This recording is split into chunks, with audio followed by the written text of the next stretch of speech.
สถาบันการเมืองและการปกครองแห่งชาติปิดสุดฝึกอบรมพนักงานนำพาคุ้มครองขั้นสูงสุดที่1ภายหลังดำเนินมาเป็นเวลา3อาทิตย์แต่วันที่24มีนาถึง11เมษายน2025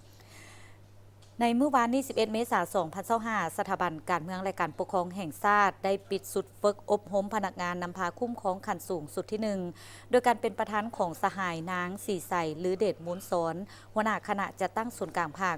มีสหายห้องศาสตราจารย์ภูบงอุ่นคำแสนหัวหน้าสถาบันการเมืองและการปกครองแห่งชาติพร้อมด้วยบรรดาสหายคณะรับผิดชอบสุดฝึกอบรมและการนำขั้นสูงที่มาจากภาคส่วนต่างๆเข้าร่วม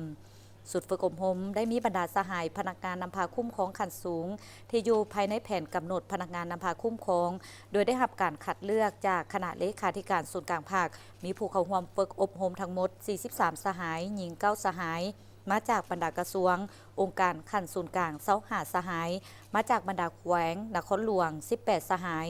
สำหรับพนักงานที่มาฝึกอบรมเป็นพนักงานนำพาคุ้มครองขั้นสูงที่นอนในแผนกำหนดพนักงานของศูนย์กลางภาคเพื่อสืบทอดเปลี่ยนแทนโดยแม่นคณะเลขาธิการออกมติตกลงหับห้องเอารายชื่อผู้เข้าเฮียนตามข้อตกลง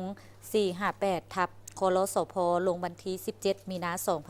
2025เนื่องในการฝึกอบรมประกอบด้วย9หัวข้อลงเลิกและเสื่อมซึมการประกอบคำเห็นใส่4เอกสารสำคัญเป็นต้นแม่นห่างรายงานการเมืองต่อกองประชุมใหญ่ครั้งที่12ของภาคห่างกฎระเบียบสมัยที่12ของภาคห่างแผนพัฒนาเศรษฐกิจสังคมแห่งชาติครั้งที่10และห่างโครงการการเมืองของภาคซึ่งล้วนแล้วแต่เป็นหัวข้อเฉพาะที่มีความสำคัญเหมาะสมกับเป้าหมายพนักงานนำพาคุ้มครองขั้นสูงตอบสนองได้ความเฮี้ยกห้องต้องการในสภาพการใหม่เหมาะสมกับกาลโอกาสที่พร้อมกาเกียมให้แก่การจัดตั้งกองประชุมใหญ่องค์คณะภาคกระทรวงองค์การบรรดาแขวงและนครหลวงผู้เข้าร่วมอบรมได้เรียนรู้แลกเปลี่ยนบทเรียนประสบการณ์นำพาซี่น้ำอยู่แต่ละกลุ่มกองท้องถิ่นเพื่อนำเอาบทเรียนที่ได้หับไปหมุนไส้เขาในการเคลื่อนไหวนำพาซี่น้ำในคงเขตความหาผิดชอบของตนให้สูงขึ้น